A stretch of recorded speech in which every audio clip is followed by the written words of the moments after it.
he just from Sacramento.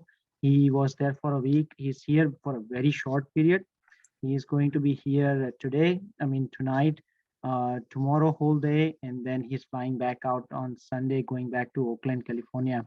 Swamiji Ashwini Pragnaji has traveled all over the world, preaching Jainism and doing various courses and lectures on Jainism, yoga, meditation, and a whole bunch of other topics. It is an honor and privilege for me and our Jain Samaj to host him here. And as far as I know, I think this is the first time that we are hosting a dignity in our Samaj.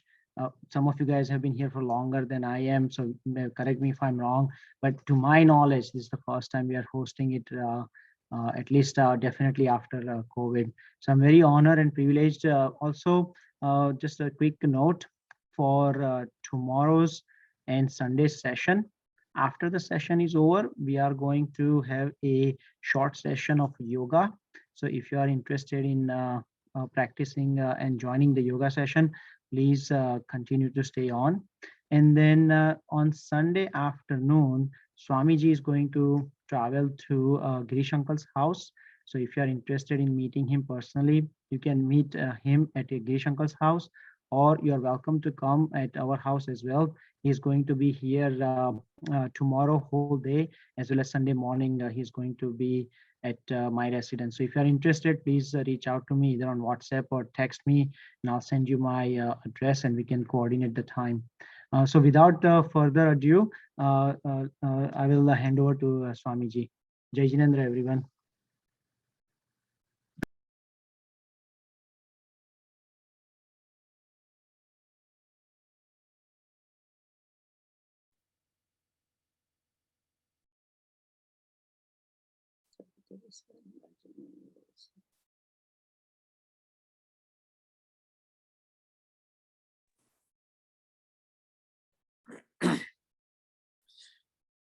दोनों हाथ जुड़े हुए, sir स्थिर, मन शांत, विचार शांत, आंखें कोमलता से बंद। ओम ह्रीं नमो अरहंताणं, ओम ह्रीं नमो सिद्धाणं, ओम ह्रीं नमो आयर्याणं, ओम ह्रीं नमो उवज्झायाणं, ओम ह्रीं नमो लोये सब्बसाहूणं। एषो पंचनमुक्कारो सब्बपावपणाशनो, मंगलाणं च सव्वेसिं पठमं हवै मंगलं, पठमं हवै मंगलम्। धम्मो मंगलमुक्तिस्थम्, अहिंसा संयमो तवो, देवावितं नमन्सन्ति यस्य धम्मे सयामनो, यस्य धम्मे सयामनो। परम आराध्य के श्री चरणों वंदन, सदगुरु के पावन चरणों वंदन। अध्यात्म प्रेमी भाइयों बहनों, माता, आज पोर्टलैंड की यात्रा का प्रथम दिन है और प्रथम दिन के ऊपर हम कुछ आपके साथ में आध्यात्मिक चर्चा करने के लिए उपस्थित हुए हैं। और विषय जो हमने रखा गया है आज का, peaceful life in day to life में हम जीवन जीना चाहते हैं, उसके बारे में बात कर रहे हैं।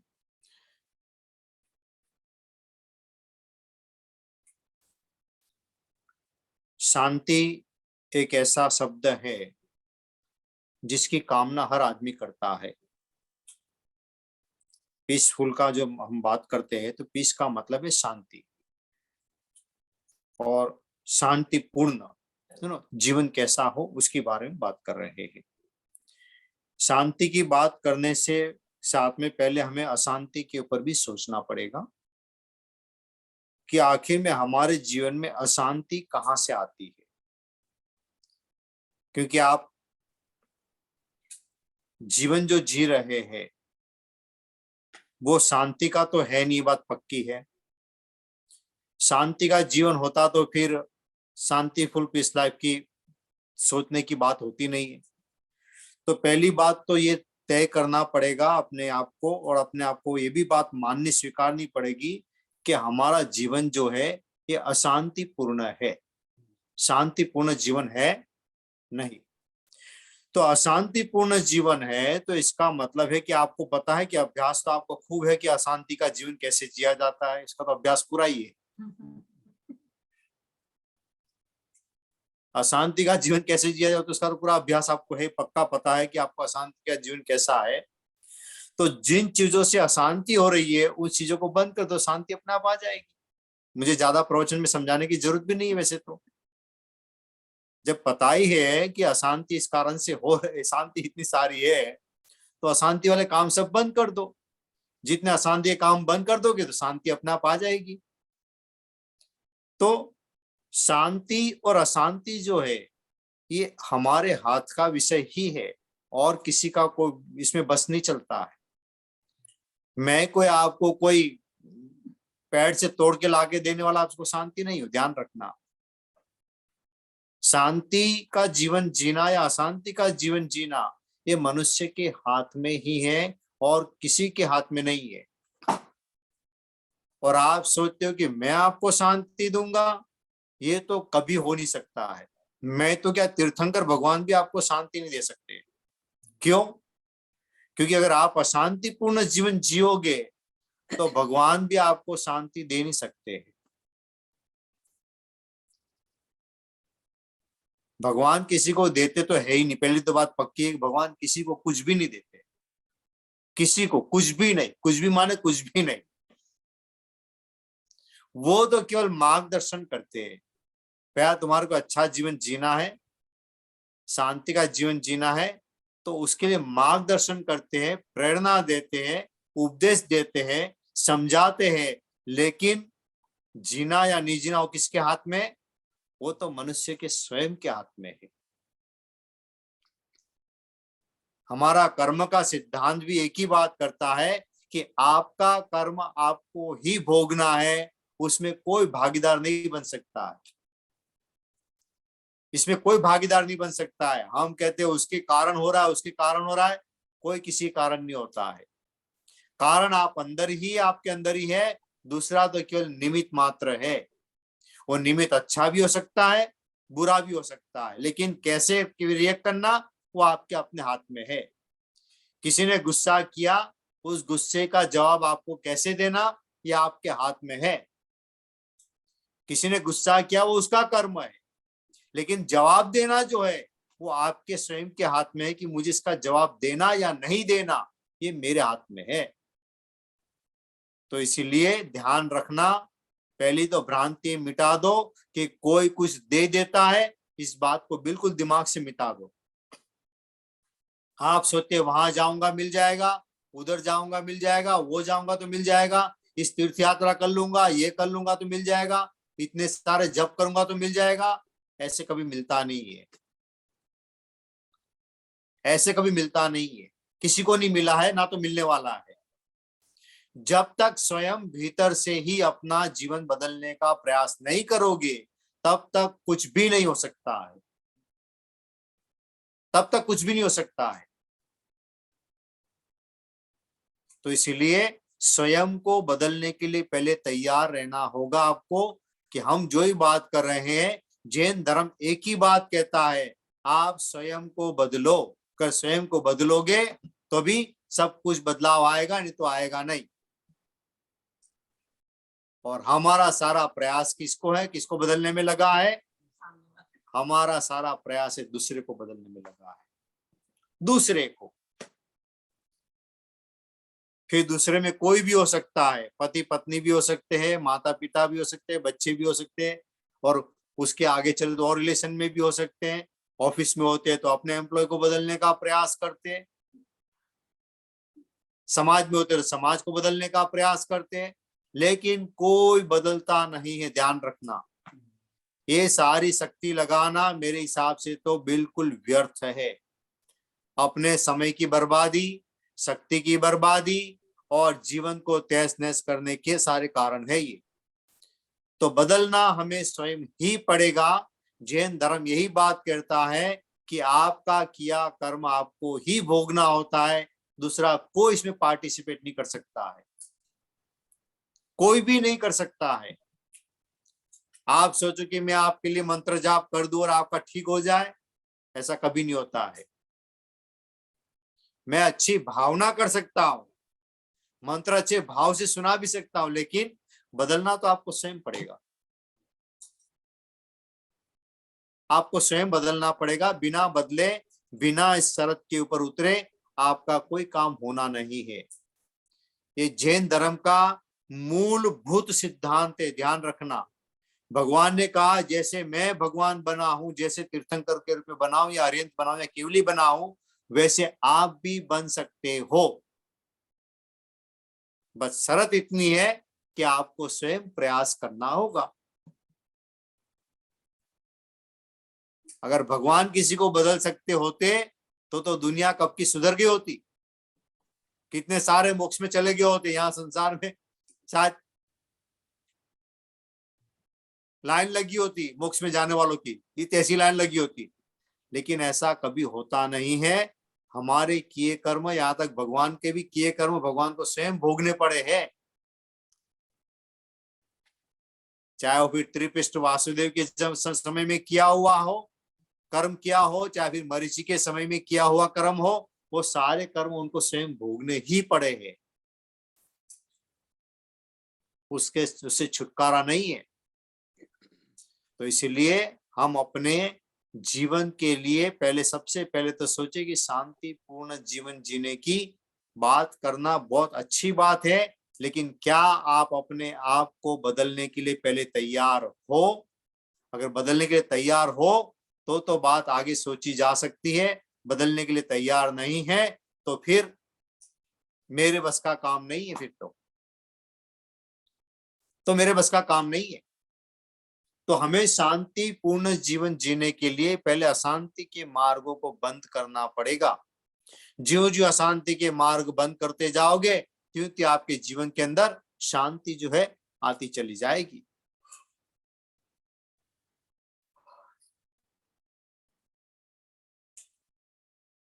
तो हमारी सोच और हमारा कार्य दो चीज है।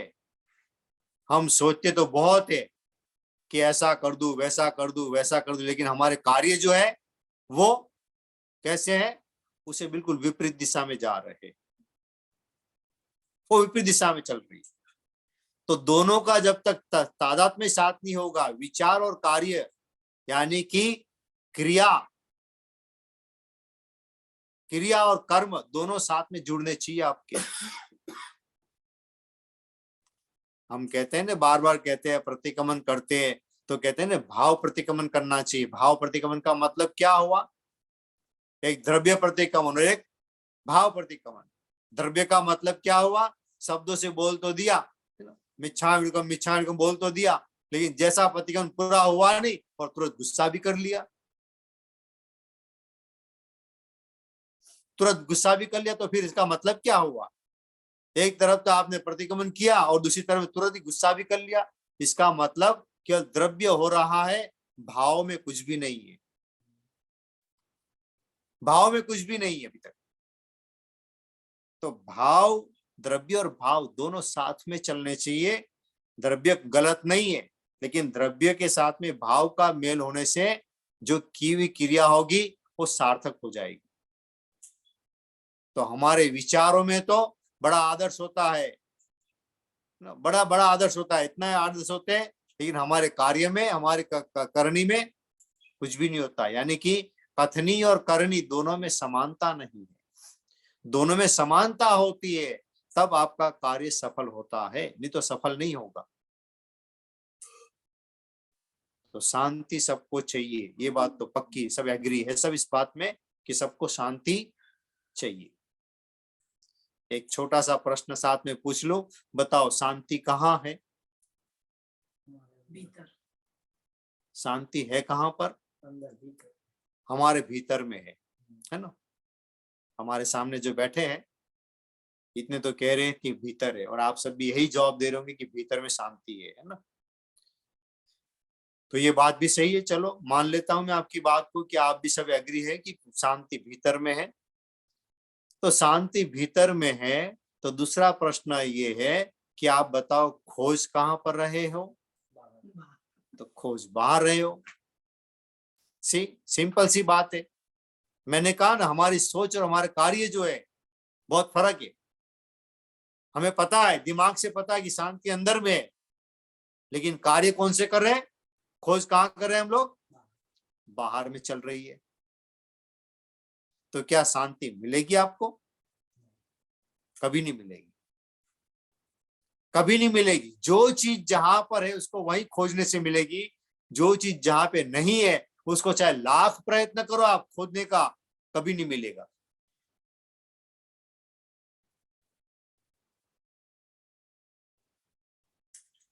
तो हमने शांति को खोजने के तरीके जो है वो बाहर में अपना लिए। क्यों? बाहर में थोड़ा सा हमारे को ये बाहर की दुनिया आकर्षित करती है। खोजने वाले हिमालय पे खोजने चले जाते हैं, कई लोग गंगा स्नान में खोजने चले जाते हैं, वहां जाएंगे तो पाप धुल जाएगा और सारा हमारा ये खत्म हो जाएगा।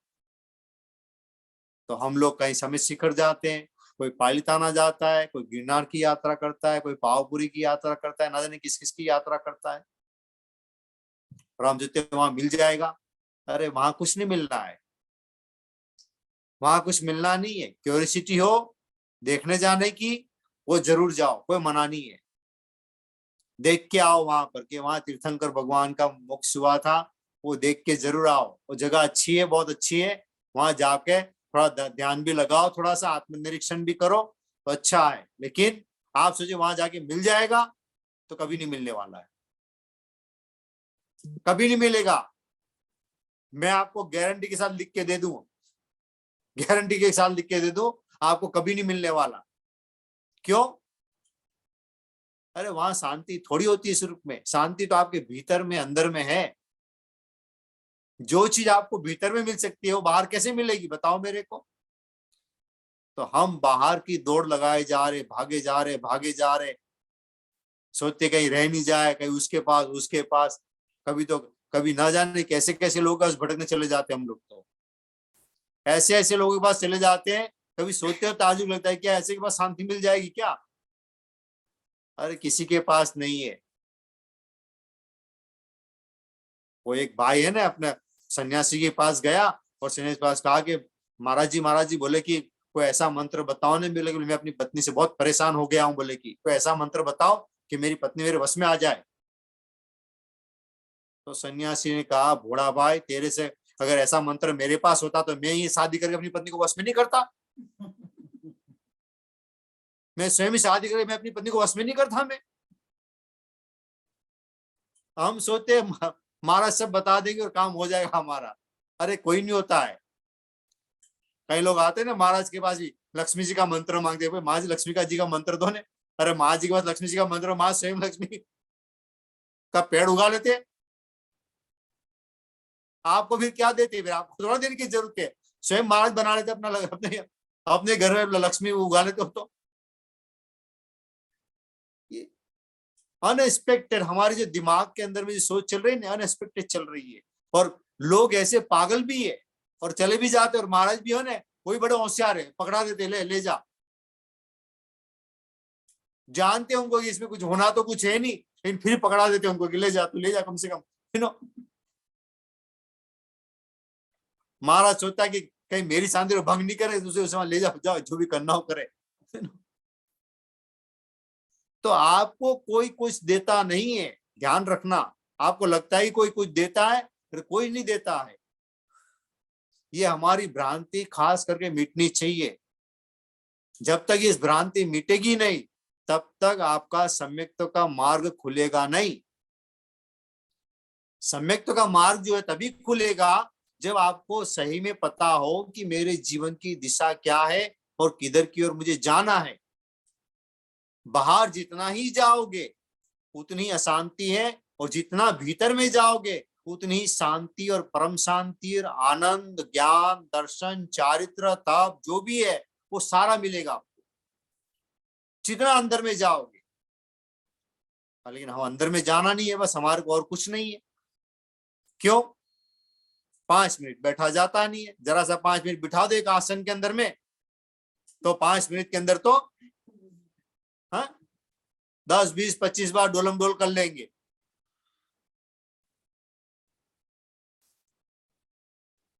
भगवान के सामने जाते हो, कोई भी फोटो भी देखते हो, मूर्ति भी देखते हो, आप देखते हो भगवान कैसे बैठे, हाँ कैसे बैठे। उतना 5 मिनट बैठने का अभ्यास करके देख लो। अगर कोई भगवान से कोई सबसे बड़ा मैसेज लेना है तो यही सबसे बड़ा मैसेज है कि जैसे मैं बैठा हूं, आप 5 मिनट 10 मिनट बैठने का अभ्यास करो। पहले तो बैठो 5 10 मिनट। वो तो बैठना तो है नहीं, बस हमें कल क्रिया करते रहना है, बस और कुछ नहीं करना है। तो क्रिया से कभी कोई कुछ होता नहीं है। क्रिया के साथ भाव, भाव के साथ वो चीज आपके अंदर में होनी चाहिए कि मुझे ऐसे करना है। तो शांति हमारे भीतर है, हम खोज पा रहे हैं, तो ये कभी संभव नहीं है।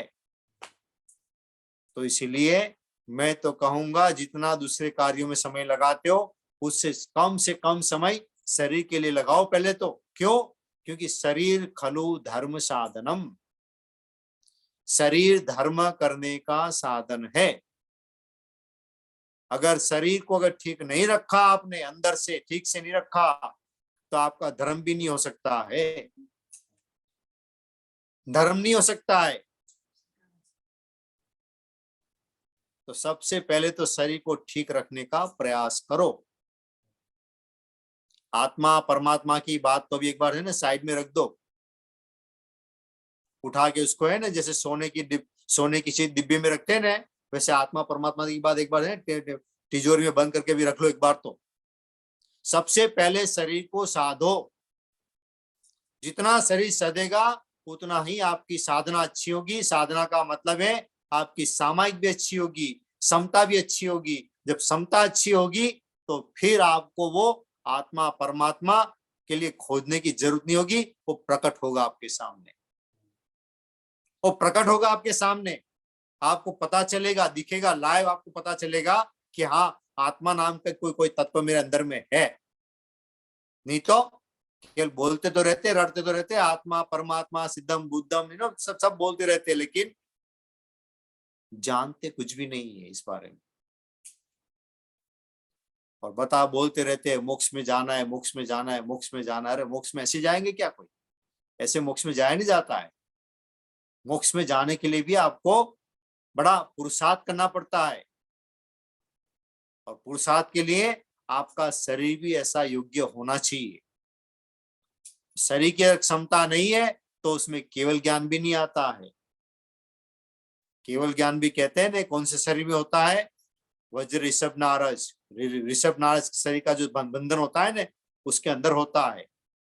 अर्धनाराज रूपी शरीर होता है, उसके शरीर की मजबूती वो होती है, उसके अंदर केवल ज्ञान आ सकता है, नहीं तो नहीं आ सकता है।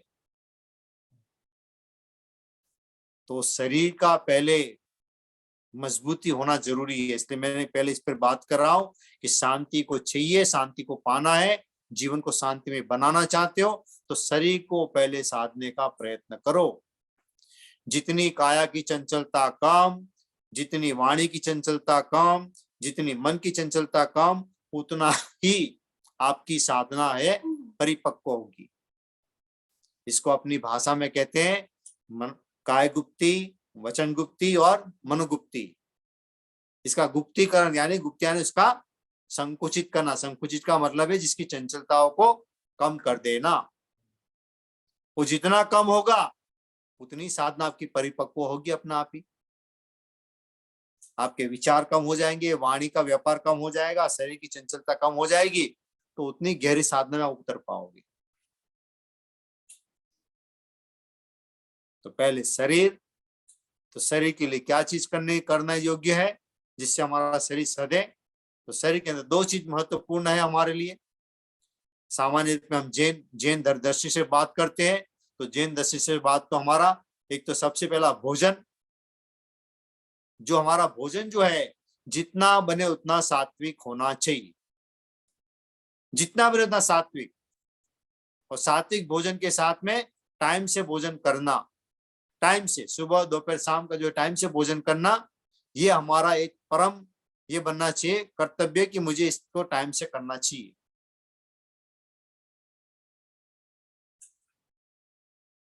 तो 3 टाइम का आपका भोजन हो गया, इसके अलावा कुछ खाने की जरूरत होती नहीं है। बाकी के समय में तो आप त्याग ही करते रहो। जैन धर्म के दृष्टि से कहते हैं ना, एक बार खाना खाया 5 घंटे तक खाने की जरूरत नहीं, तो क्या कर दो, त्याग। वापस भोजन दोपहर का खाया 5 घंटे त्याग कर दो। पानी की छूट रखो, बाकी त्याग। इससे आपका मनोबल भी मजबूत होगा, खाने के ऊपर कंट्रोल आपका बढ़ेगा और शरीर को जो है स्वास्थ्य प्राप्त होगा। क्योंकि टाइम से खाओगे तो शरीर के अंदर स्वास्थ्य की प्राप्ति होगी।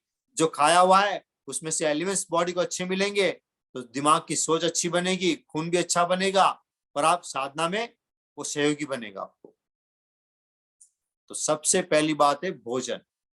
जितना बड़ा सात्विक भोजन करने का प्रयास करना चाहिए। एज अकॉर्डिंग टू जैन के हिसाब से तो हम बात करते तो स्ट्रिक्टली वेजिटेरियन हो, और वेजिटेरियन में भी जो हमारी जो मान्यता है उस हिसाब से भोजन हो। खाने के लिए कोई मना नहीं है, खाने के लिए अच्छी सारी चीज अच्छी खा भी सकते हो, ऐसी बात नहीं है, लेकिन कौन सी, सात्विक, जिसमें आपका ड्राई फ्रूट भी हो, दूध भी हो, दही भी हो, चाहे फिर रोटी सब्जी फल जो भी है, लेकिन उसको एक सात्विक रूप में जितना खाने में लिया जाना चाहिए उतना लेने का प्रयास करना चाहिए, ना कि अनएक्सेस खाना चाहिए। तो ये अभ्यास हमारा हो पहले, सबसे पहले तो उपवास की जगह हमें उनुदरी का प्रयोग करना चाहिए, यानी कि भूख से कम खाना चाहिए। जितना भूख है उससे थोड़ा कम खाए। जितना कम खाओगे उतना आप स्वस्थ रहोगे, अच्छे हेल्दी रहोगे, इंद्रियां अच्छी काम करेगी, शरीर साथ देगा। तो ये पहले जरूरी है। दूसरी बात, इसी के अंदर में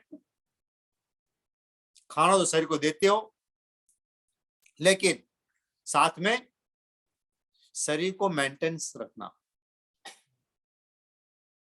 बहुत जरूरी। साथ में जैसे गाड़ी भी है, वो गाड़ी जो है आपको चलाते हो तो आपको उसको टाइम पे उसको आप गैस भी डालते हो उसके अंदर में, उसमें भी गैस 3 प्रकार का मिलता है, ध्यान रखना।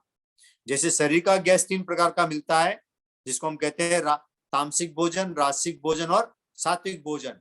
वैसे ही उस गाड़ी को भी चलाते हो, गाड़ी के भी 3 प्रकार का गैस मिलता है, सबको पता है। गाड़ी अच्छी कंडीशन में रखना चाहते हो, अच्छी एवरेज लेना चाहते हो, तो आपको अच्छी क्वालिटी का आपको ऑयल डालना, गैस डालना पड़ता है। और उस गाड़ी को लंबे समय तक अगर आप चलाना चाहते हो तो आपको बार बार मेंटेनेंस भी करना पड़ेगा, उसको सर्विस करवानी पड़ेगी बार बार। अगर सर्विस नहीं कराओगे तो चाहे पेट्रोल कितना अच्छा डालते हो, लेकिन फिर भी वो क्या हो जाएगा, खराब हो जाएगा। तो आपको मेंटेनेंस और उसका सर्विस जो है वो बार बार करते रहना पड़ता है। लेकिन इस शरीर को तो आपको रोज मेंटेन करना पड़ता है, रोज सर्विस करनी पड़ती है, और वो करने का नाम ही है योग। उसका नाम ही क्या है, योग। योग आपको डेली बेस पर ही करना पड़ता है। अगर आप योग नहीं करोगे तो शरीर जो है इसके पुर्जे जाम हो जाएंगे। जब पुर्जे जाम हो जाएंगे तो आप ना बैठ पाओगे, ना ठीक से चल पाओगे, और जब बैठ ही नहीं पाओगे, चल ही नहीं पाओगे ठीक से, फिर कमर में दर्द, कहीं घुटनों में दर्द, कहीं कंधों में दर्द, कहीं गर्दन में दर्द, तो क्या होगा, एक माला भी नहीं फेर पाओगे आप। एक माला भी आपका मन नहीं लगेगा। क्यों? आपका मन कहाँ अटका रहेगा, वहां उस शरीर के अंदर में जहां पेन है वहां पर अटका रहेगा आपका। तो एक माला भी जो है आप चैन से कर नहीं पाओगे। टाइम पास तो हो जाता है, ऐसी बात नहीं है, लोग बैठ भी जाते हैं, घुमाते रहते हैं और मन कहीं और जगह घूमता रहता है, तो बैठ तो जाते हैं। अब क्या करे, बंधन लिया होता है, बाबू कहते हैं ना कि हमने इतनी बंदी माला ली है तो हमारे को पूरी करनी पड़ती है। तो पूरी करनी पड़ती है, करने के भाव से नहीं करते, बस करनी पड़ती है। यानी कि पड़ती का मतलब बोझ है, वो बोझ लगता है उनको एक तरह से अंदर से। तो ऐसा कोई काम का नहीं है, भाव से साथ में होना चाहिए। शरीर आपको साथ दे, आपका भाव जुड़े, इंद्रियां जुड़े, मन जुड़े साथ में, श्वास जुड़े साथ में, तो वो किया हुआ जो है आपकी एक माला भी जो है वो सार्थक है। शास्त्र तो कहता है एक को भी न मुक्कारो, एक नवकार मंत्र बोलने मात्र से भी क्या हो सकता है, केवल ज्ञान हो सकता है आपको। क्योंकि एक नवकार मंत्र हमने क्या कहा है कि 14 पुरों का सार कहा है। 14 पुरों का ज्ञान, कितना बड़ा ज्ञान राशि है पता है, कितनी बड़ी, इतनी बड़ी ज्ञान राशि है जिसको हम अभी मैं समझाने जाऊं तो आपको हमारे समझ से परे जा रहे, तो इतनी बड़ी ज्ञान राशि जो है वो एक कोई नवकार, एक नवकार मंत्र के अंदर सार बताया कि 14 पुरों का सार है नवकार मंत्र। तो ये हम जब तक अपने आप को तैयार नहीं करोगे तब तक कुछ नहीं होना है। हम तो कहते हैं हम तो धर्म कर रहे, अपने तो बाप दादा से करते आ रहे, तो हमारा तो चल रहा है, बस चल रहा है, चलाने दो। लेकिन प्राप्त क्या हुआ, किसी को कुछ प्राप्त हुआ या नहीं हुआ? व्यापार भी करते हो तो पता है ना, व्यापार में जैसे इन्वेस्ट करते हो तो आप सोचते हो कि चलो आज इन्वेस्ट किया और साल भर के अंदर में कितना इनकम हुआ या लॉस हुआ, आप देखते हो कि नहीं देखते हो? तो धर्म के मामले में कभी सोचा है कि क्या मेरा लॉस हुआ है कि क्या हुआ? आपने कभी सोचा कभी इस बारे में? कभी सोचा नहीं, बस कर रहे, लोग कर रहे, हम भी कर रहे। उसने उसने अथम तप किया तो हम भी फिर पूरा आगे करेंगे, उससे ज्यादा करेंगे। कंपटीशन में लगे हुए हम तो, बच्चों को भी लगा देते हैं, देख उसने इतना किया, तू नहीं कर सकता क्या? तेरे को ही लगा है, उसको ही लगा है, भगाते उसको भी। ये क्या है? भेड़ चाल में कोई मजा नहीं आता है। कुछ करो, ऐसा करो जिससे कुछ अलग हटके रियल में लगे कि हाँ मैंने आत्मा का धर्म कुछ किया है, ऐसा लगना चाहिए। आत्मा का धर्म किया है। ये दिखावे का धर्म और आत्मा का धर्म दो बहुत फर्क है। एक आदमी मंदिर जाता है, पूजा पाठ करता है, सब कुछ करता है, लेकिन दुकान पे बैठता है तो वो क्या करता है? तोल माप में गड़बड़ी करता है, झूठ बोलता है, ग्राहकों को भी ठग भी कर लेता है। घर में रहता है तो किसी की बुराइयां करता रहता है। तो एक तरफ तो पूजा पाठ करता है और दूसरी तरफ में इतनी बुराइयां जिसके जीवन में भरी पड़ी होती है। तो क्या मतलब रहा वो धर्म का? वो दिखावे का धर्म हो गया और कुछ नहीं है इसका। जीवन तो वो हो जो आपके आचरण में बोले, धर्म तो वो कि आपके आचरण में दिखना चाहिए। अगर आचरण में अगर धर्म नहीं है तो फिर कोई मतलब नहीं है। तो हम शांति के लिए प्रयास कर रहे हैं, तो शांति का जीवन भी तो जीना पड़ेगा आपको। तो पहले शरीर के बारे में दो चीजें आपके पास दिमाग के अंदर क्लियर होनी चाहिए। शरीर के दिया जाने वाला भोजन जो है आपका व्यवस्थित होना जरूरी है। और दूसरी बात, शरीर को मेंटेन रखने के लिए आपको एक्सरसाइज करनी होगी। क्यों करना है? ताकि आपके जोड़े, आपकी मसल्स, आपका ब्लड सर्कुलेशन अंदर का, आपकी रेस्पिरेटरी सिस्टम, आपका डाइजेस्ट सिस्टम ये प्रॉपर काम करता रहे। और प्रॉपर काम करेगा तो ये आपके साधना में सहयोगी बनेगा। इसलिए कहा कि शरीर खलु धर्म साधनम, शरीर धर्म करने का साधन है। और शुद्ध साधन से ही शुद्ध साध्य की प्राप्ति होती है। अगर साधन शुद्ध होगा तभी शुद्ध साध्य की प्राप्ति हो सकती है। अगर साधन शुद्ध नहीं है तो साध्य की प्राप्ति भी नहीं हो सकती है। तो साधन शुद्धि और साध्य की प्राप्ति ये दोनों जो है एक दूसरे के साथ लिंक करने वाली चीजें हैं, ये अलग नहीं है, ये दोनों को अलग नहीं है। एक लिमिट के बाद में शरीर का स्तर छूट जाता है और हम ऊपर इंद्रियातीत हो जाते हैं, मन से अमन अवस्था में चले जाते हैं, या इंद्रियातीत हो जाते हैं या फिर अपने आप में खो जाते हैं, वो बात अलग है। लेकिन शरीर का उतना महत्व है ही। तो हमें शरीर के साथ में चलना पड़ेगा। तो आज पीसफुल जीवन जीना चाहते हो तो पहले आप शरीर के प्रति ध्यान देने का लक्ष्य बनाए। दूसरे में जो है हमारी वाणी, उसको भी थोड़ा सा ठीक करने का प्रयत्न करें। शरीर का पहले काया की शुद्धि, काया का अनुकूलता बनाना, और फिर वचन शुद्धि, और वचन शुद्धि के बाद मन शुद्धि। तो वचन की शुद्धि भी होना जरूरी है। जितनी वचन शुद्धि होगी वचन शुद्धि के लिए कुछ नहीं है, जितना बने उतना कम बोलो, कम से कम बोलो, जितना कम से कम बोल सको। तीर्थंकर भगवान जो होते हैं, दीक्षा लेते ही वो क्या करते हैं, मौन धारण कर लेते हैं, वो बोलते नहीं है। कब तक? जब तक उनको केवल ज्ञान की प्राप्ति ना हो तब तक बोलते नहीं है।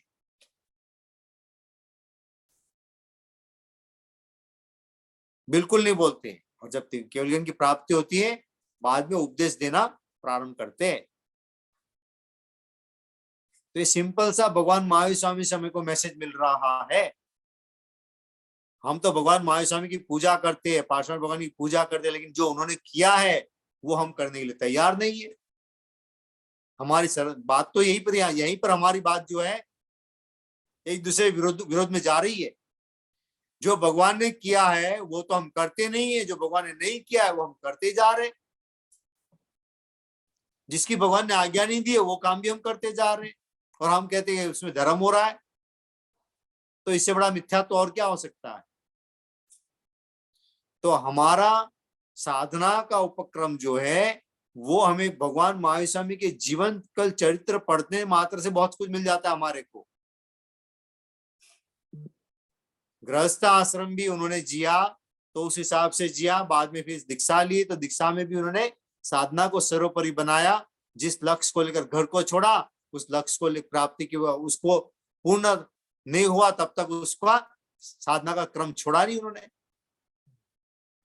किंचित मात्र भी नहीं छोड़ा। 12.5 साल में कहते भगवान महावीर स्वामी ने केवल 48 मिनट ही नींद ली है, केवल 48 मिनट। आप सोचो कैसी साधना की लगन होगी। जो लगातार 12.5 साल में अगर किसी को कहे तो वो आप किसी के सामने बात करो कि हमारे भगवान ऐसे थे तो कहेंगे उसको शायद कोई इंसोम्निया की बीमारी होगी, उनको ये कहेगा उनको नींद की बीमारी होगी। लेकिन ये नींद की बीमारी नहीं है। जब साधना में लयता आती है तो अपने आप नींद जो है वो खत्म हो जाती है, ये खत्म हो जाती है। तो साधना करने में इन सब चीजों को समझने का प्रयास करें कि भगवान महावीर स्वामी के जीवन से हम कितना कुछ सीख पाते हैं। 12.5 साल की साधना में उन्होंने मौन व्रत को धारण किया, वो बोलते नहीं है। और हम तो, हमारे पास ज्ञान कितना होता है, ज्ञान थोड़ा होता है लेकिन बोलते इतना है। ये क्या है? ये हमारे विरोधाभास है हमारे जीवन का। इसलिए गृहस्थ जीवन के अंदर भी बने वहां तक जितना बने उतना कम से कम बोलने का अभ्यास करें। जितना कम से कम, एक शब्द से काम चल सकता हो तो उसके लिए बड़ा सा सेंटेंस सुनाने की जरूरत नहीं है, कोई जरूरत नहीं है। और दूसरा, हमेशा मधुर बोले, मधुर बोले, सत्य बोले, मधुर बोले और प्रिय बोले। बोलना भी सत्य, ध्यान रखना है। ऐसा नहीं कि आप झूठ का सहारा ले लो, अगले को खुश करने के लिए झूठ का सहारा लेकर भी आप नहीं, वो नहीं।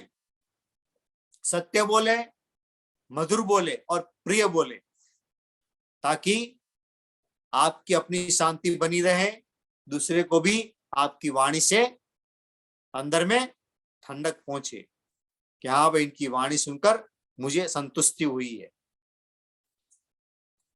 आपकी बात से लोगों को संतुष्टि होनी चाहिए, लेकिन कम से कम बोले और बाकी के समय में मौन का अभ्यास करें। जितना बने उतना मौन का अभ्यास, बोले नहीं, अनावश्यक तो बोलना ही नहीं। और अगर कोई ऐसा अवकाश हो तो बिल्कुल भी ना बोले। जितना नहीं बोलोगे उतना ही अच्छा रहेगा। तो हम इस बोलने और न बोलने के बीच का भेद जो है वो जानने का प्रयत्न करें, तो मैं मानता हूं कि हमारी साधना अच्छी हो सकती है। मैं 1-आधी मिनट का ब्रेक ले रहा हूं। आप लोग थोड़ा सा सोच लीजिए कि बोलना और नहीं बोलना है कि नहीं करना है, क्या वो तो आप देख लीजिए।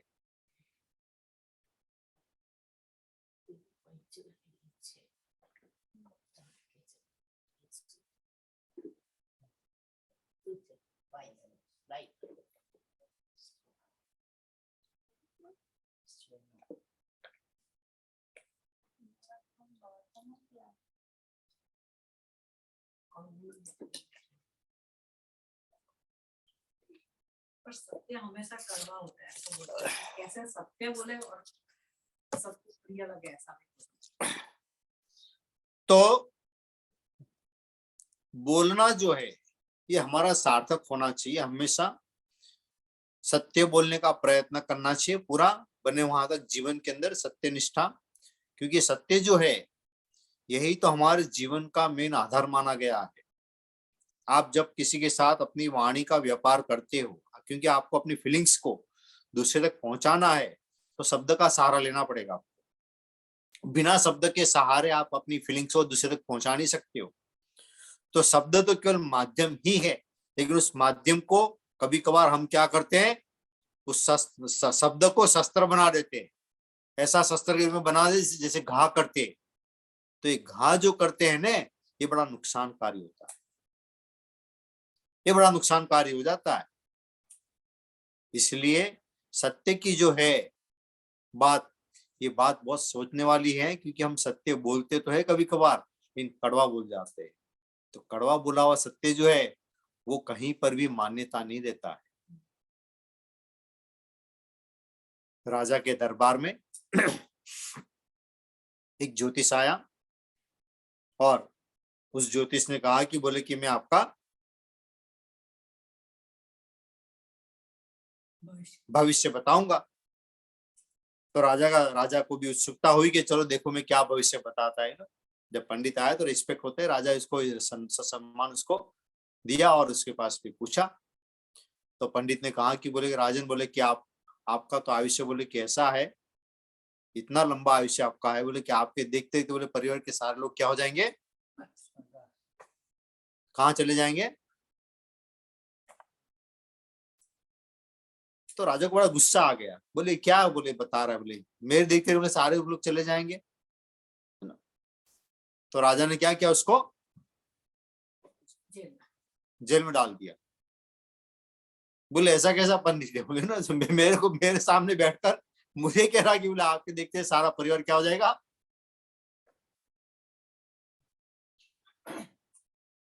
कुछ दिन गया, थोड़े दिन के बाद में उसका मित्र आया। उसने सोचा है मेरा मित्र गया था राजा के पास में, अभी तक आया ही नहीं, क्या बात है। तो उसको पता चला कि उसको तो जेल में डाल दिया। तो वो फिर उसका मित्र जो था दूसरा ज्योतिष, वो आया,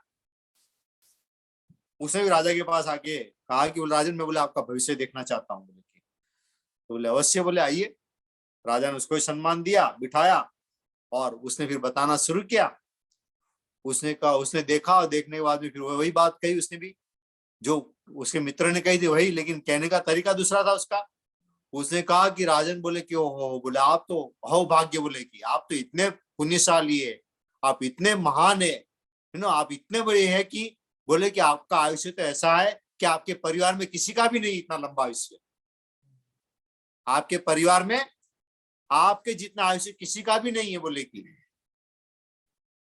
अब ये बात जब राजा ने सुनी तो राजा बड़ा खुश हुआ, उसको तो ऊपर से बहुत सारी गिफ्ट दिया, सौदा ये दिया, उनको धन दिया, ऊपर से जमीन भी दी, सब कुछ दान में दिया उसको। अब पहले वाले ने क्या कहा था, पहले वाले ने बात तो वही कही थी, लेकिन दोनों के कहने के शब्द में फर्क था। एक ने बात शब्द जो कहा वो कटु सत्य कहा और दूसरे ने सत्य ही कहा, लेकिन कौन सा कहा, प्रिय कहा, मधुर कहा। ऐसा मधुर कहा, इतना प्रिय कहा कि राजा सुनकर बड़ा खुश हो गया। लेकिन दोनों के भावार्थ जो है वो तो सेम ही थे। उसने कहा कि पहले वाले ने जो कहा कि आपके सामने देखते देखते परिवार के सारे लोग क्या हो जाएंगे, स्वर्ग पधार जाएंगे, और दूसरे ने भी कहा तो वही बात कि आपका आयुष्य इतना लंबा है कि आपके परिवार में किसी का भी नहीं है, यानी कि इसका मतलब आप इतना लंबा जियो, आपके सामने सारे क्या आ जाएंगे। तो ये शब्दों को कहने का तरीका वाणी से ऐसा हम कह सकते हैं जिससे हमारी बात अच्छी लगे और सत्य भी रहे, झूठ भी ना लगे साथ में। तो ये बात हमारे कहने के तरीके पर डिपेंड करता है कि हम बात को कैसे प्रस्तुत करते हैं। प्रेजेंटेशन जो है वो सबसे बड़ा मायना रखता है। और आजकल का जमाना तो जानते हैं, प्रेजेंटेशन का जमाना है। आज बहुत सारे लोग जो है पैसे जो है केवल प्रेजेंटेशन पे ही कमा रहे, ज्यादा लोग प्रेजेंटेशन के पैसे कमा रहे। अच्छी प्रस्तुति करना, अच्छी तरह से बताना, जिससे आपको कंपनी प्रमोशन भी देती है, आपको आगे बढ़ाती है और आपको जीवन के नए रास्ते मिलते हैं उससे आपको। तो प्रेजेंटेशन जो है, वाणी का प्रेजेंटेशन भी जो है आपका ऐसा होना चाहिए कि ताकि आप अपना काम भी कर लो, अगले का काम भी हो जाए और किसी प्रकार का किसी को नुकसान भी ना हो। तो ये बात है। दूसरी बात है मौन रखने वाली बात है। जब समय मिले तो मौन रखो, जितना मौन रखोगे उतना ही आपके अंदर में अच्छे विचार, अच्छी बुद्धि, अच्छी जो सोच है वो आपके अंदर में जन्म लेती है। और वाणी के संबंधित बात है तो जीभ के संबंधित बात है, तो हमारा जीभ पर कंट्रोल होना चाहिए। और खाने का और बोलने का, दो चीजें, खाने का भी कंट्रोल रहना चाहिए। क्यों? क्योंकि ये जीभ का जो है रसेंद्रिय है, उसके दो मेजर काम है, खाना और बोलना। खा के बाहर खा के अंदर बिगाड़ती है और बोल के बाहर बिगाड़ती है। खा के अंदर भी बिगाड़ेगी और बोल के बाहर बिगाड़ देती है। इसलिए किसी ने कहा है कि अगर आपने इसको जीत लिया ने, तो कहते आपने संसार को जीत लिया। जिसने रसेंद्री को जीत लिया उसने संसार को यानी कि दुनिया को जीत लिया उसने। क्यों? क्योंकि रसेंद्री जो है ये सारा खेल करवाती है।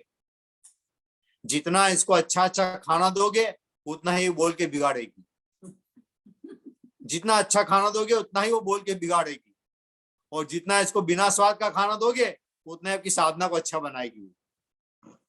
ज्यादा स्वाद वाला भोजन जो है वो बिगाड़ेगा, ज्यादा कम स्वाद वाला भोजन जो आप देंगे तो अपना भी बस में रहेगी, कंट्रोल में रहेगी आपके। तो इसलिए जीभ को वश में करना बहुत जरूरी है। तो ये दोनों बातें इसके साथ जुड़ी हुई, संबंध जुड़ा हुआ है। तो वाणी का संबंध और खाने का संबंध, ये दोनों हमारे जीभ रसेंद्र के साथ जुड़ा हुआ है, वो वश में रहे। ये दो बात इसके साथ में जुड़ गई। तीसरी वाली बात, मन की बात।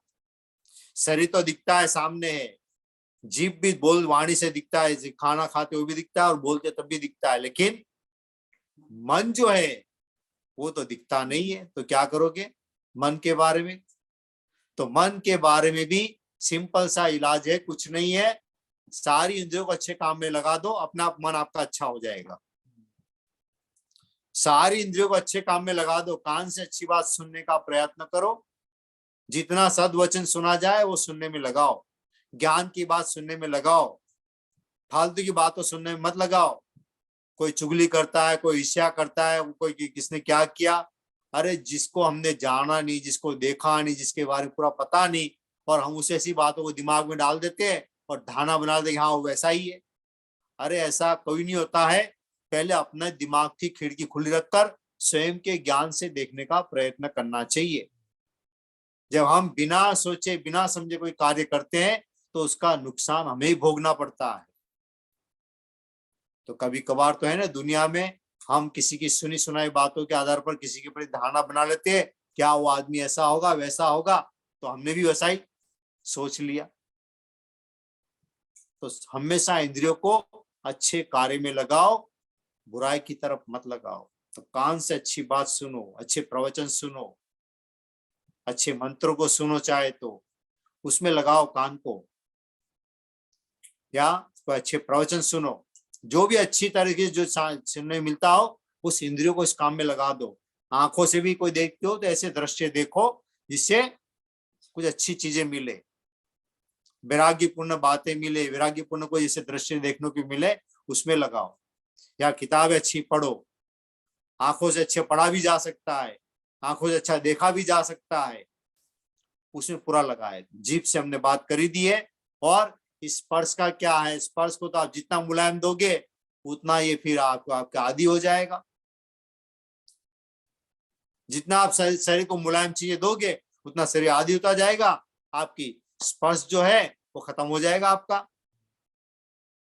इसलिए कठोर साधना में शरीर को टटोलना चाहिए। तो इसलिए जितनी इंद्रियां आपकी ये होगी, अच्छे कार्य में लगेगी, उतना ही आपका मन जो है वो अच्छे कार्य प्रवृत्त हो जाएगा, वो अच्छे कार्य प्रवृत्त हो जाएगा। यानी कि जो नेगेटिव दिशा में जा रहा था कम से कम पॉजिटिव दिशा की तरफ जाने लग जाएगा। पॉजिटिव विचार, पॉजिटिव बातें, सोचना, उठना, बैठना, सुनना, खाने पॉजिटिव।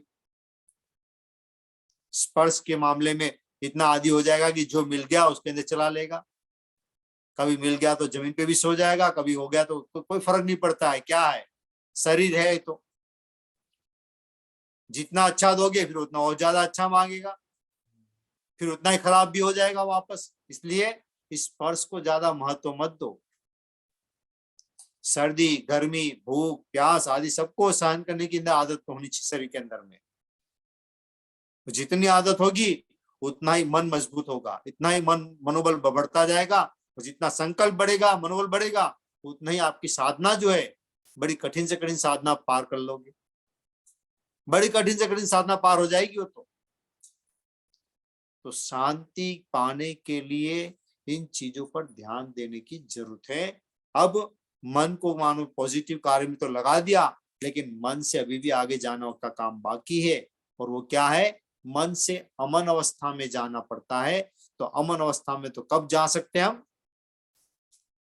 अमन अवस्था में तो तभी जा सकते हैं जब आपका शरीर सदने लग जाए, वाणी सदने भी लग जाए, मन आपका अच्छे का कार्य में प्रवृत्त हो जाए।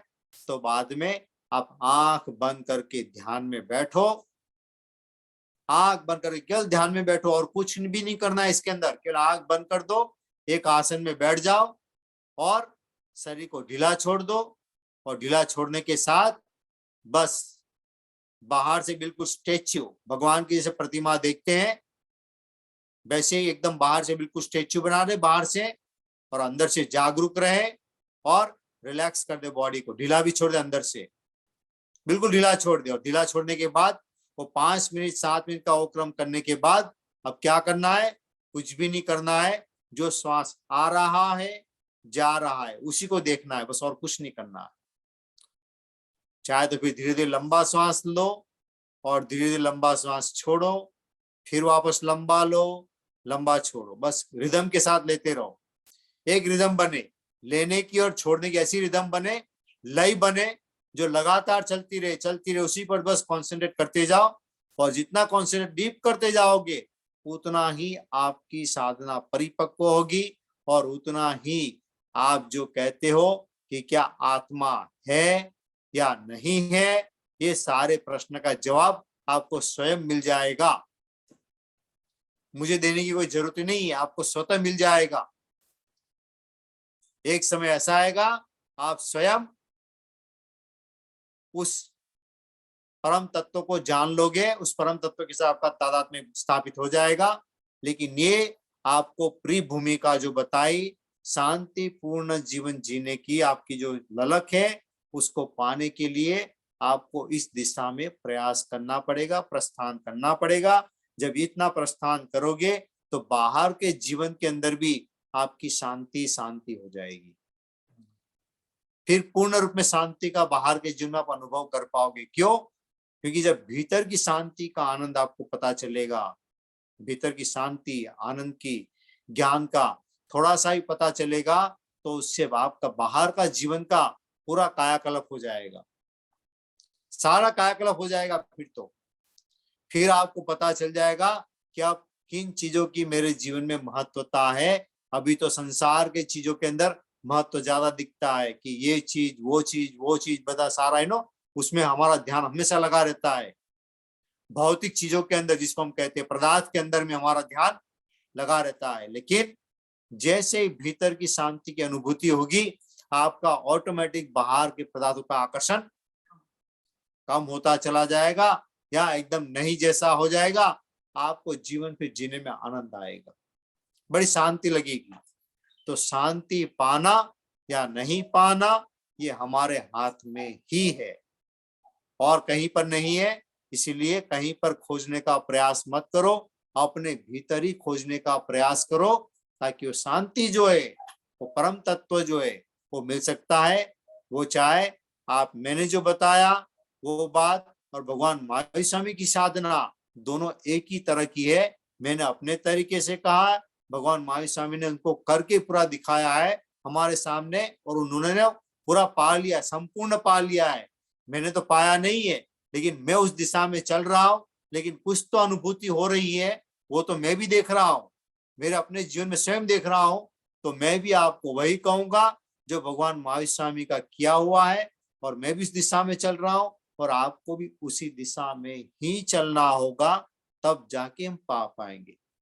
नहीं तो हो नहीं सकता है कि आप चाहो कि कुछ कोई आके आपके ऊपर हम जाते हैं ना महाराज के पास में जाते हैं और कहते हैं महाराज जी वाक्सेप डालो, आप तो सोचते हैं वाक्सेप डालने से मेरा क्या हो जाएगा, कभी नहीं होता है। महाराज तो वही बोलते हैं, थारे गमपा का मतलब क्या होता है, भाई तेरा कल्याण हो। कल्याण कौन कौन सा हो, तुम संसार छोड़ के, घर से छोड़ के साधु बन जाओ, तेरा कल्याण हो गया, सीधी बात है, और कुछ नहीं है। फिर हम तो सोचते हैं कि बस महाराज के पास जाओ, महाराज बास्केट डालो ने, तो महाराज तो डाल देते, और क्या है भाई, तो इसकी भावना पूर्ण, और क्या। लेकिन महाराज को इस भावना से छोड़ देते कि तुम्हारा संसार आगे बढ़े और भी बढ़े, उस भावना से नहीं डालते। वो तो कहते हैं तुम्हारा कल्याण हो। कल्याण का मतलब क्या हो, तुम संसार छोड़ के कहाँ आ जाओ, साधु में आ जाओ, वही कल्याण है, बाकी और कोई कल्याण नहीं है। हाँ, तो हम सोचते हैं कि भगवान महाराज के पास मिल जाएगा, कोई देने वाला कुछ नहीं है, ध्यान रखना। हाँ, वो तो आपको दीक्षा दे सकते हैं, लेकिन दीक्षा के बाद भी साधना तो आपको स्वयं ही करनी पड़ेगी। हाँ, उसका ऐसा मतलब कि दीक्षा दे दिए तो आपका काम हो गया, अब ऐसा नहीं है। उसके बाद भी आपको स्वयं अपनी चर्या में जागरूक रहना पड़ता है, साधु के अनुकूल फिर जीवन जीना भी पड़ता है। अगर फिर साधु के अनुकूल जीवन नहीं जियोगे तो वो भी फिर आप समाज के लिए हंसी के पात्र बन जाओगे, देखिए देखो साधुपन ले लिया और अब साधु की तरह पाल नहीं रहा है तो ये बड़ा हंसी के पात्र बन जाओगे। तो कम से कम श्रावक बन के तो अच्छा जीवन जी सकते हो, तो श्रावक बन के श्रावक तो तुम पाल लो कम से कम, तो ही बहुत बड़ी बात है। मैं तो कहता हूँ श्रावक होते हुए श्रावक को तो पाल लो, तो ही बहुत बड़ी बात है। तो हम शांति के पूर्ण जीवन की बात कर रहे हैं, तो इस शांति के लिए प्रस्थान के लिए हमने आज एक बात के ऊपर चर्चा की है कि शांति कैसे मिल सकती है। ये तो प्रयोग करने पर ही होगा, बिना प्रयोग के कुछ होने वाला नहीं है। इसलिए ध्यान रखे, स्वयं करे, थोड़ा करे, लेकिन अच्छी तरह करने का प्रयास करे। चाहे थोड़ा थोड़ा करे, मैं नहीं कहता कि एक साथ में कर लो, आप एक साथ में होता भी नहीं है, लेकिन थोड़ा थोड़ा थोड़ा करते करते आप पहुंच जाओगे, तो उसमें कोई दो राय नहीं है, इसमें आप अवश्य ही पहुंच सकते हो। जैसे कैंप में जाते हैं, कहीं पर शिविरों में जाते हो, वहां पर आप जानते हैं कि आपको खाना पीना सब वहां के अपने तरीके से देते हैं। 10 दिन का कैंप होता है तो आपको अपने तरीके से देते हैं। तो आपको पता है कि 3 दिन तक तो आपको कभी मन लगता ही नहीं है। 3 दिन तक तो आपको क्या याद आता है, अरे मैं घर चला जाऊं, घर चला जाऊं, घर चला जाऊं, ऐसा याद आता है। क्यों? क्योंकि तो वहां दूसरा सोशल लाइफ तो मिलती नहीं है, और खाना जो देते हैं वो कभी कभी आपको भाता भी नहीं, क्योंकि तो बिना थोड़ा कम मिर्च मसाले का होता है, एकदम सादा सिंपल सा भोजन होता है। फिर जो चीजें जो आप वहां पे करते हो वो सामान्य रूटीन में तो करते नहीं हो। तो वहां सुबह जल्दी उठना, फिर योग करना, फिर आपको ध्यान करना, फिर वापस नाश्ता पानी जो देते हैं वो नाश्ता पानी सिंपल जितना देते उतने में खाना, तो फिर बाद में वापस सेशन में बैठना, ध्यान लगाओ, फिर ये करो वो करो, ऐसे करते करते पूरा दिन निकलता है। तो 1 दिन 2 दिन 3 दिन तो आपको जब ध्यान में बिठा दे तो आप यूं छटपटाते, सोते अभी अभी अभी अभी कहे तो अभी भाग जाओ, है ना, ऐसी हालत होती है। लेकिन 3 दिन के बाद आपका मन फिर लगने लग जाता है। आप सोचो ऐसा क्या करिश्मा हो गया जो 3 दिन के बाद आपका मन लगने लग जाता है। क्यों अचानक से मन लग जाता है? 3 दिन तो मन नहीं लगता है, लेकिन जैसे चौथे दिन में प्रवेश होता है आपका मन अचानक से लग जाता है पूरा धड़ल्ले से। आप आराम से बैठ भी लोगे, आप आराम से ध्यान भी कर लोगे। ऐसा क्यों हो गया? ऐसा होने पीछे का कारण सबसे बड़ा जो होता है वो है क्योंकि हम संसार की चीजों से इतने घेरे हुए होते हैं। हमारे शरीर में डाला हुआ भोजन भी जो होता है, पहले घर का डाला हुआ भोजन जो होता है ना, वो भी 3 दिन तक असर करता है, जिसमें हमने अचार कुचार जो भी कुछ है ना ठोस उसके डाला होता है, मसाले वाली चीजें, तीखी तम जो चीजें डाली होती है, उसकी असर होती है हमारे शरीर पर। लेकिन जब शिविर का जो भोजन होता है वो सिंपल सात्विक होता है, लेकिन उसकी असर 3 दिन के बाद शुरू होती है। वो जब 3 दिन के बाद जब असर शुरू होती है और 10वें दिन आते आते तो आप आंखों में रोने लग जाते हो, छोड़ने की इच्छा नहीं होती आपको। आपकी इच्छा ये होती है कि अब यहां से कहीं जाना नहीं है। ये क्यों हो रहा है? क्योंकि ये जो भोजन जो हम करते हैं वो हमारी चर्या, वहां पर आपकी लाइफस्टाइल क्या हो जाती है? सिस्टमेटिक हो जाती है। सुबह इतने बजे उठना, रात को इतने बजे सो जाना, टाइम पर खाना, टाइम पर, ये आपको डिसिप्लिन सिखाया जाता है कि अगर गृहस्थ में जीवन भी जीना है, घर जाके जीवन भी जीना है, तो आपको इसी रूप में थोड़ा डिसिप्लिन में जीवन जीना पड़ेगा। इतना ध्यान लगाओ कोई जरूरी नहीं है, लेकिन एटलीस्ट इसमें से आधी चीज तो है, आपको अपने रूटीन जो है सामान्य रूप में जो जीवन जी रहे हैं उसी रूटीन के अंदर फिट करना है, और कुछ नहीं होता है इसमें। डिसिप्लिन जिसको हम कहते हैं, वो अगर आप कर लोगे तो आपका जीवन, साधना का जीवन जो है ये बड़ा जल्दी सार्थक हो सकता है। सो कभी कभार कहते हैं ना, कब मोक्ष मिलेगा, कब ये भाव से छुटकारा मिलेगा, कब ये सब कर्मों से, इसके लिए कोई बड़ी बात नहीं है। छोड़ने के लिए आपको बस संकल्प करने की जरूरत है कि मुझे बस करना है। जब करने का संकल्प कर लोगे और करना शुरू कर दोगे तो आपके लिए मोक्ष दूर नहीं है। हम तो केवल माला जपते रहते, अरे यहाँ से महाविद्य क्षेत्र में जन्म हो जाए तो मेरे को मोक्ष ले लूं। अरे महाविद्य क्षेत्र में बैठे वो भी कोई मोक्ष नहीं पा रहे, सारे को मोक्ष नहीं मिल रहा है, सबको मोक्ष नहीं मिल रहा है, ध्यान रखना। हमने भी कितनी को बार तीर्थंकरों के समय में जन्म लिया होगा, कितने कितने तीर्थंकरों के समय जन्म लिया होगा हमने भी, फिर भी हमारा पार नहीं हुआ। क्यों? क्योंकि हमने किया कुछ नहीं, हमने किया कुछ नहीं। सुना तो बहुत कुछ लेकिन किया कुछ नहीं। तो ऐसी धारणा मत बनाओ कि हाँ मुझे महाविद्य क्षेत्र में जन्म मिल जाए तो मेरा तो कल्याण हो जाएगा। अरे महाविद्य क्षेत्र में जन्म लेने वाले वहां बहुत जीव बैठे हुए, वो सबका कल्याण नहीं होता है, जो करता है उसी का कल्याण होता है। तो करने वाला तो चाहे महाविद्य क्षेत्र में बैठा हो, चाहे अभी पंचम मारे में बैठा हो, कोई फर्क नहीं पड़ता है, उसका कोई फर्क नहीं पड़ता है। आपको केवल सिर्फ अपने कर्मों से मतलब है और किसी से कोई मतलब नहीं है, आरे बारे से कोई मतलब नहीं है। आप केवल अपने कर्मों पर ध्यान दो कि मेरे अपने कर्म, मुझे एक तो कर्म को तोड़ना है और जो कर्म कर रहा हूं उसको अच्छा करना का कर्म करना है, तो आपका किया हुआ सार्थक होगा। तो शांति जो है ये कहीं और नहीं है, हमारे पास ही पाने का माध्यम है और अशांत होने का भी हमारे पास ही है। इसलिए इस तरह की धारणा को तोड़ देना, क्योंकि कोई आपके कर्मों में कोई भागीदार नहीं है, कोई भागीदार नहीं है। आपके तो भागीदार हो सकता है। चलो एक एग्जांपल मैं देता हूं। मानो कि पति को बहुत हेडेक हो गया, सिर दर्द बहुत भयंकर हो गया, तो पत्नी क्या कर सकती है बताओ मेरे को? बाम लगाएगी, सांत्वना देगी, है ना, पास में बैठ सकती है ना, और क्या कर सकती बताओ मेरे को? लेकिन आप थोड़ा सा बोल के देखो कि मेरा सिर दर्द बहुत हो गया है तो थोड़ा तू ले ले, बोलो कोई लेती है? बताओ मेरे को, बताओ। हाँ, जिन लोगों के पास में बैठी है जरा थोड़ा सा देख के पूछ के देख लो, या आंख बंद करके सोच लो, क्या कोई लेती है? क्या आपका कोई नहीं लेता है। आपका किया कर्म आपको ही भोगना पड़ता है। और कई तो पत्नी ऐसी होती है, आपके किए कर्म भोगा, आप भोगो ना, मुझे क्यों घसीट रहे हो?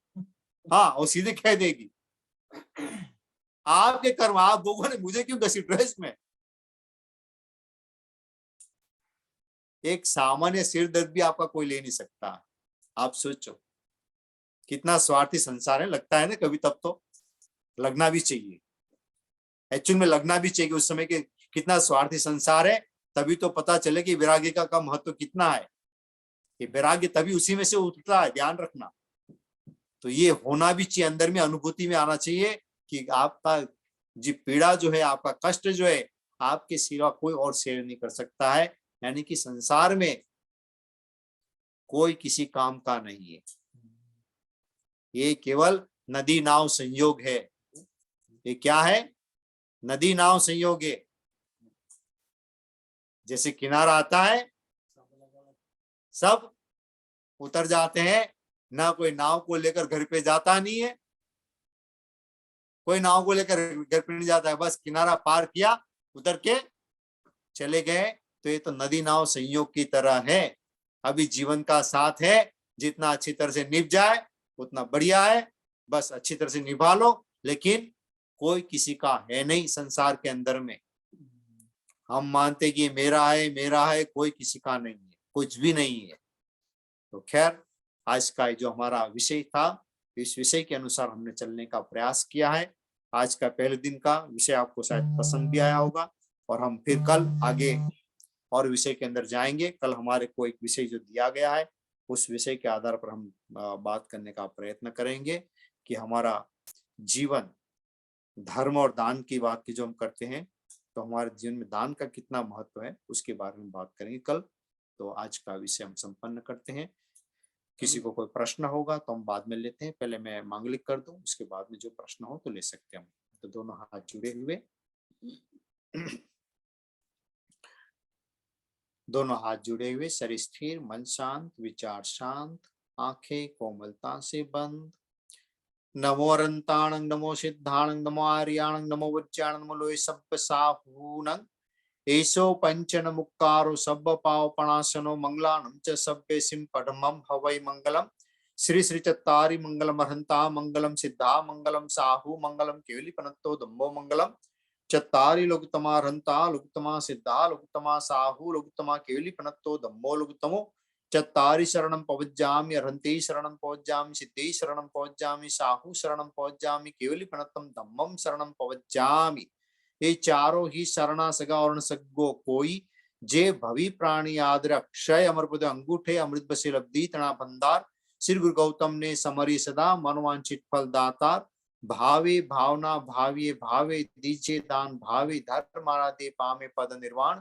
धम्मो मंगल मुख्यम अहिंसा संयमो तवो देवावीतम नमन संते जसदम में से अमनो चैता भार हम वासम चक्रवट्टी महिद्यो।